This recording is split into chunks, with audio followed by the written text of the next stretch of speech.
Hey everyone, welcome back to the channel. In this video we are featuring Tier 9 USSR Heavy Object 257.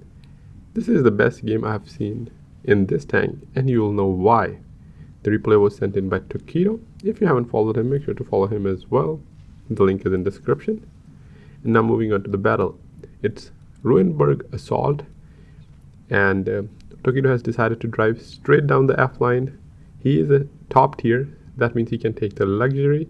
However, you have to be careful in Ruinberg because if you're not, you will flip like that light tank and getting shot by opponent tanks where you're flipped. Tokido tried to help the light tank by pushing him, but didn't think it mattered because the timer was already almost up.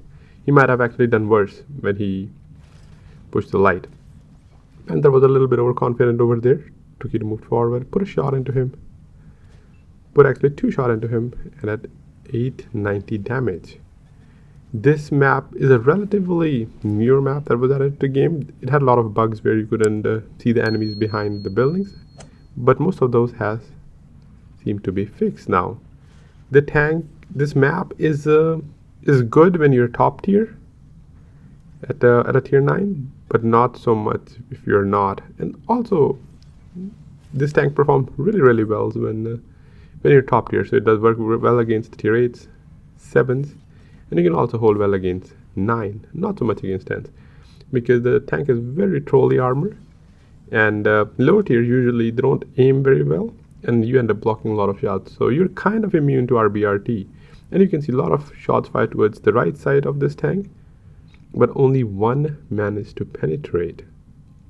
Tokido is now reversed into position as he's worried about a medium the right hand side, and this is a prime example of why you should not tunnel vision, because if he just stayed there, the medium on the right would have put another shot into him, but he decided to retreat. He put a shot into Chieftain, but the Chieftain put one in return, and then Tokido decided to come back again as he expected that medium to peek again, and he doesn't want to take a shot from Earthshaker, especially a hash round that can roll for 500 plus if you are unlucky and pen you. And Earthshaker is doing the complete opposite, very tunnel vision over on the light tank and ended up losing his tank.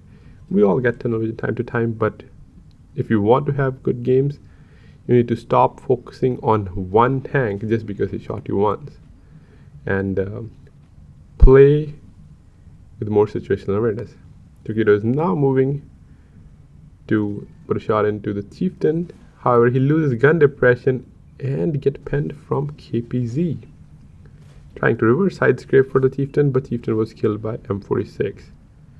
And now Tokido wants to handle this KPZ 50 ton who put a shot into his side.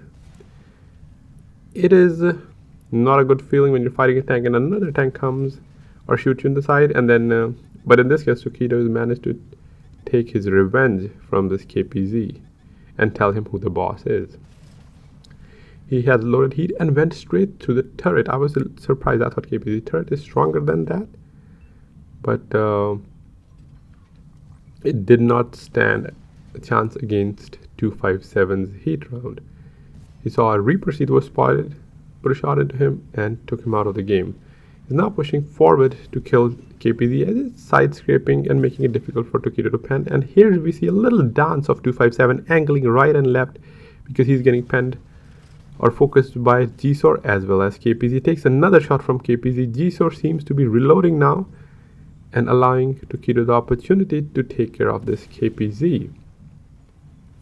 Gsor got unspotted. Tokido's not wasting time to chase the Gsor high and retreated to help his teammates and take out the tanks that are closer to him instead of chasing one tank that'll keep running away. The EBR makes a mistake of driving in an opening and end up losing his tank. Spots another tank target to his one shot as well. Should not be a problem for Tokido, who is a man on a mission in this game. He's not messing around. Wherever he goes, enemy tank dies. And he is currently at 666 damage, 3 versus 4 team losing by one tank. And when I said this is the best game I've seen in this tank, is because this game he managed to do 10k damage in a light in a tier 9 tank, which is very, very rare. And we see a lot of 10Ks in tier 10. That happens all the time, but not so much in tier 9s. He did do a 10K in one of his previous videos where he was playing T54E1, and now set another 10K in a different tier 9. Since TS60 was spotted and engaging the medium on Tokido's team, he decided to help the medium and put a shot into TS60. However, TS60 is now in cover from Tokido, so he, instead of just again sitting there, he decided to move. It is a small map, obviously good map for a heavy tank because you can quickly rotate, and the tank has decent power to rate in terms of for a heavy tank. Type for heavy was looking at the tank destroyer, put a shot into him, allowing Tokido to put a shot in type for heavy.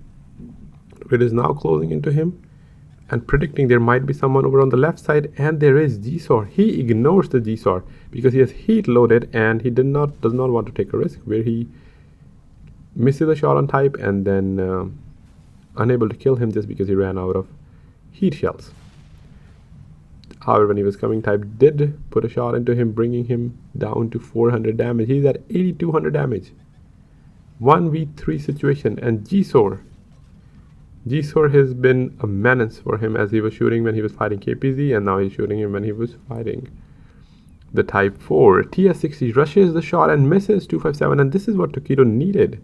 A little bit of luck where the enemy team misses him, and that will allow him to hit a 10K mark. Ended up taking out TS60, and now it was time to chase the Vishaw. Since the last remaining heavy tank, I'm not even sure where he was spotted, so chasing the Vishaw was the right play. Again, not just pushing in because Vishaw is an auto loader with a very high penetration. However, he does RBRT and end up missing the upper hull of Vishaw, but Vishaw returns the favor as he bounced all 4 of his shots because Tokido was side scraping, and as I said, this tank, if you RBRT, especially the lower tier, you will end up bouncing. Vishaw is retreating, put a shot into him. If he hadn't bounced the first shot, he would have maybe killed Vishaw by now, or should have definitely killed him this shot, but because he bounced, Vishaw is still one shot. Tokido is being careful in terms of just pushing Vishaw as he's not aware where the heavy is. However, heavy just got spotted on the left side, but the heavy bounced on 257, and again, as I was saying, if you don't aim your shots on 257, you will end up bouncing. But in return, Tokido did manage to put a shot into E75. He was in a tough position as Vishaw on one side, E75 on the other, and he kind of overexposed for E75. And as a result, E75 managed to kill him. Nonetheless, a great game, hitting 10K mark. So that's it for this video. Thanks for watching, and I'll catch you in the next one. Have a great rest of your day.